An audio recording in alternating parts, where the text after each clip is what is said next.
I never thought a single glance could change my life. My name's Liam. I'm 27, and I work as a front desk receptionist in one of the most luxurious hotels in the city. I've always liked my job, the routine, the stories that passed across the reception desk every single day. But on one ordinary night, when I least expected it, everything changed. I live in a city that never sleeps. It moves like a living organism, pulsing with energy, and I was caught in the middle of it, stuck between repetitive routines and the unshakable feeling that my life was just that: work and more work. As my mom likes to say, I'm pretty average, not exactly the kind of guy you'd see on a magazine cover, but I get by. And there I was, a receptionist in one of the city's most glamorous hotels, when it all happened. I've always enjoyed meeting people from different parts of the world, hearing stories from those who were just passing through. But I never imagined one guest would turn my entire world upside down. That night, the hotel lobby was buzzing. Guests checking in and out, suitcases rolling across polished marble floors, business people closing deals in the lounge, and me checking reservations on the computer. I tugged at my black tie, straightened my posture, and prepared for yet another check-in. That's when I saw him. At first, it was just his silhouette framed against the revolving glass doors. A tall man, easily over 6 feet, with broad shoulders and flawless posture. He wore a tailored navy suit that fit him like it had been sculpted onto his body. He walked with a confidence that wasn't arrogance. It was the kind of quiet authority that comes from being used to respect. Simply put, he was striking. If I were straight, I might have questioned myself in that moment, because this guy had a presence that got under your skin. When his eyes met mine, it hit me like a punch to the chest. Dark as midnight, intense, analytical. His skin was bronze with that Middle Eastern glow, and his well-groomed beard framed a strong jawline. His black hair was combed perfectly into place, not a strand out of order. His presence seemed to alter the very air around him. Heavier, denser, hotter. "Good evening. I have a reservation under Malik Ali Al-Makki," he said. His voice was deep, rich, laced with a faint Arabic accent. Careful, but fluent. My fingers hovered over the keyboard for a second longer than they should have. Malik Ali Al-Makki. The name itself sounded powerful. I located his reservation in the presidential suite, all while trying to ignore the woody, spiced fragrance of his cologne drifting toward me. "Here's your key, Mr. Al-Makki. If you need anything, I'll be at your service," I said, keeping my professional tone. He took the key, but didn't walk away immediately. His eyes lingered on my face, as if he were trying to read something in me that even I didn't understand. "Liam, right?" he asked, glancing at my name tag. "Yes, sir." He gave me a half smile. Small, but full of intention. "See you around, Liam." And just like that, he turned and walked toward the elevator. My heart was pounding like it wanted to break free from my chest. That look burned through me. If I had been made of ice, I would have melted on the spot. And somehow, I knew this wouldn't be the last time I felt that way. That night dragged on like any other shift at the hotel. Or at least that's what I kept telling myself as I checked in guests, managed reservations, and tried to drown the memory of those dark eyes in routine tasks. But the truth was, every time the elevator doors opened, my whole body stiffened in anticipation, caught between wanting to see him again and convincing myself I was imagining things. Until almost an hour later, a familiar scent cut through the air before I even looked up, and there he was, Malik, leaning casually on the counter without his suit jacket, wearing only a crisp white button-down shirt, slightly open at the chest, and light linen trousers, looking so effortlessly magnetic that my pulse went haywire. And when he spoke, his voice was low, unhurried, like we were having a private conversation that existed outside the busy lobby, as he asked if I knew any interesting restaurants nearby, something authentic, something real. And though I forced myself to answer, professionally, suggesting places in the district known for their variety, his half-smile carried the kind of playful mischief that made it impossible to hear his words as anything but layered. Almost as if he was talking about more than food. His eyes locked on mine, leaning forward slightly with each word as if drawing me into some silent game I hadn't agreed to play. And then he asked if I worked late. Letting his gaze slide from my tie down to the knot I hadn't realized was crooked, and when I admitted I did, he murmured. Good. Maybe I'll see you when I get back. Before walking off, leaving behind the weight of his cologne and the heaviness of 1,000 unspoken thoughts that followed me for the rest of the night, until well past 2 in the morning when I heard steady footsteps approach. And there he was again, more relaxed this time, his shirt a little more undone, sleeves rolled up over strong forearms, carrying a bag and a faint smile as he told me he had enjoyed the restaurant. I'd recommended and thought it fair to bring me something to try as well, sliding the bag across the counter. And though I protested it wasn't necessary, calling him Mr. Al-Makki, he corrected me softly with a single word. Malik. Never breaking eye contact, and when I finally took the bag, our fingers brushed, a spark running through me like lightning, and instead of pulling back, he held on, deliberately, his warm, steady grip lingering just long enough to tell me this wasn't politeness. It was an invitation, and for a breathless second, time itself seemed to hold still as his touch traced over mine, measured and intentional, before he finally let go, whispering, "Good night, Liam," in a tone too low and too intimate for the setting, leaving me standing there with my heart in chaos, trying to convince myself it was nothing when every nerve in my body already knew the truth. The next day, I dragged myself back to work after barely sleeping, stuck in autopilot through check-ins and reports with that same tension simmering under my skin, and just when I thought I could manage, he appeared again, Malik, crossing the lobby with that same flawless posture and presence that seemed to bend the room around him, only this time he wasn't alone. A tall blonde man walked beside him, sharp suit, overconfident smile, the kind of guy who radiated arrogance, and though I had no right to feel anything, my stomach twisted as I watched them sit in the lounge, order drinks, and lean toward each other with the quiet intensity of people sharing a secret. My chest tight as I tried to focus on the screen in front of me. But then Malik looked at me, across the marble floor, across the crowded lobby, his eyes locking on mine with deliberate precision. And the world froze for a second before his lips curved into that slow, knowing smile, the kind that said he was fully aware of the chaos he was causing inside me and that he was enjoying every second, my hands gripping the edge of the desk as if that could ground me while I burned under the weight of his gaze. And even as the blonde laughed at something Malik said, Malik never really looked away, raising his whiskey glass in a slow, taunting gesture, as though toasting to a secret only we shared, leaving me scrambling for composure when a guest coughed at the counter to get my attention, snapping me out of the trance. But later, as my shift dragged toward its end, I tried to clear my head with a quick walk through the quieting lobby, only to find him again, alone this time, sitting casually in a leather chair, one leg crossed, glass in hand. And just when I thought I could slip by unnoticed, he looked up and gave me that smile again, tapping his finger lightly on the rim of his glass in a silent provocation that froze me in place before I forced myself to keep walking, climbing the stairs with the burning certainty that his eyes were still following me. And in that moment I realized it didn't matter how much I tried to resist. I was already lost in whatever game Malik had started. When my shift was nearly over, I went back down to the lobby, hoping to just breathe and finish the night in peace. But the universe clearly had other plans because there he was again. Malik, this time leaning casually against the reception desk with an empty glass in his hand, his voice rougher, slower, tinged with the lazy weight of whiskey as he greeted me with a simple, "Good evening again, Liam." And though I tried to keep my tone professional, calling him Mr. Al-Makki, he corrected me firmly, "Malik," his eyes glinting with amusement, and when I asked if he needed anything, he twisted the glass between his fingers and said, "I'd say yes, but I doubt it's on the room service menu." And in that instant, the unspoken game between us was no longer veiled. It was clear, direct, and staring me in the face, leaving me with only two choices: pretend I hadn't understood or admit there was no turning back. So before I could stop myself, I asked, "What floor is your suite again?" And he studied me like he was daring me to retreat at the last second. But I didn't, and a small victorious smile curved on his lips as he murmured, "Top floor."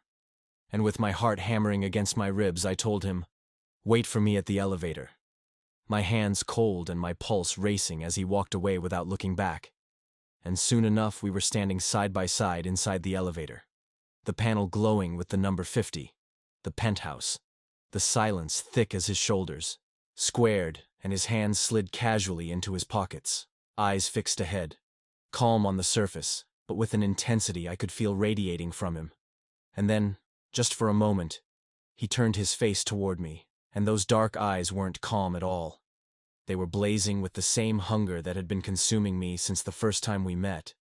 And when the doors finally slid open onto the hushed private corridor, he led the way to the suite, swiped his keycard, and opened the door, pausing at the threshold as if waiting for me to decide. And though every rational part of me knew this was a line I couldn't uncross, my feet moved on their own, carrying me inside, the door clicking shut behind us as he slipped off his jacket, leaving me breathless at the realization that no matter what rules I was breaking, nothing in the world could make me turn back. The suite was breathtaking with its floor-to-ceiling windows overlooking the city, elegant sofas and a private bar, but none of that mattered because the only thing I could focus on was him, Malik, who had already shed his jacket and stood there studying me with an intensity that made my skin prickle as he asked if I was sure, his voice carrying both a challenge and a promise.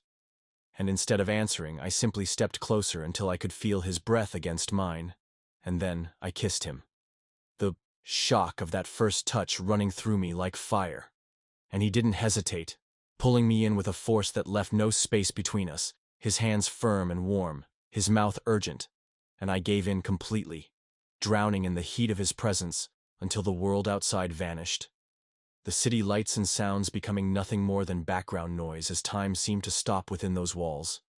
And for the first time, I let myself do exactly what I wanted with no thought of rules or consequences. And when morning finally came, the golden light seeped through the curtains, wrapping the room in a calm that clashed with the storm inside me. Malik still asleep beside me, his body draped in linen like a painting, serene, while I lay restless, my mind spiraling with the weight of what had happened, feeling the echoes of his touch still imprinted on my skin, torn between the undeniable rightness of the night and the fear of what it meant, until he stirred and opened his eyes, a lazy smile curving his lips as he whispered, "Good morning," his voice rough from sleep and unfairly intimate, making my chest tighten as I forced myself to reply. And then he leaned on one elbow, watching me with that piercing gaze that made me feel completely exposed before asking if I regretted it, a question that hit me harder than I expected, because regret wasn't the right word, but fear. Yes, fear fit perfectly, so I admitted I didn't know, that I just needed to leave. And though he caught my wrist with a steady hand and murmured, "Don't run," the sincerity in his eyes cutting deep, I pulled free, dressed quickly, and left the suite, carrying with me the dizzying certainty that whatever this was, it had already gone far beyond a single night. The following day, I moved through my shift like a ghost, every task automatic, my body present behind the desk, but my mind stuck on the night before. The memory of Malik's touch haunting every corner of the hotel, until late in the afternoon when I saw him again crossing the lobby with the same effortless presence, but this time accompanied by another man, a blonde with an expensive suit and a self-satisfied smile that made my stomach twist with a jealousy I had no right to feel. And though I tried to bury myself in work, my eyes kept betraying me, catching glimpses of them in the lounge, their heads bent close, their laughter low, until once more Malik's gaze found mine across the distance, steady, deliberate, and paired with that small, knowing smile that set my heart racing even as it broke me. And when my shift ended, I thought I'd escape the pull of it all. But the universe had other plans again, because that evening he told me his sister was arriving, and that we'd be having dinner with her, a revelation that left me unsettled but powerless to say no. And so I found myself seated in one of the most exclusive restaurants in the city, staring out at the glittering skyline while waiters hovered like we were royalty. Malik beside me radiating calm until she appeared. Amira, draped in wealth and disdain, her eyes sharp and cold as she greeted me with a politeness so thin it was almost mocking. And as she sat down, the tension thickened until it felt suffocating, her words, laced with venom as she reminded Malik of the life he had left behind, of the marriage already arranged for him with the daughter of another powerful family, her tone making it clear that in her eyes, I was nothing more than a distraction, a temporary indulgence. And as she spoke, I looked at him desperately, waiting for him to deny it, to fight back, to say something that would make it untrue, but his silence said everything, and it hit me like a blow that the future I'd started to imagine was nothing more than a dream, that Malik could never fully escape the world he came from. And though his sister's triumphant smile stung as she told me I'd be left with nothing once he returned to his real life, it was his silence that broke me, pushing me to rise from the table, throw down my napkin and walk away before my chest exploded from the mix of anger, betrayal, and heartbreak that had been building since the moment I met him. That night I walked the streets aimlessly, the city lights blurring as my chest tightened with the echo of Amira's words and Malik's silence. And by the time I reached my small apartment, I was numb, dropping my keys on the table and collapsing onto the couch, staring at the ceiling with the crushing realization that whatever we had was over. Because no matter how much I wanted to believe otherwise, Malik would eventually go back to the life that had already been chosen for him. But just past midnight there was a knock at my door, urgent, insistent, and even before I opened it, I knew who it was.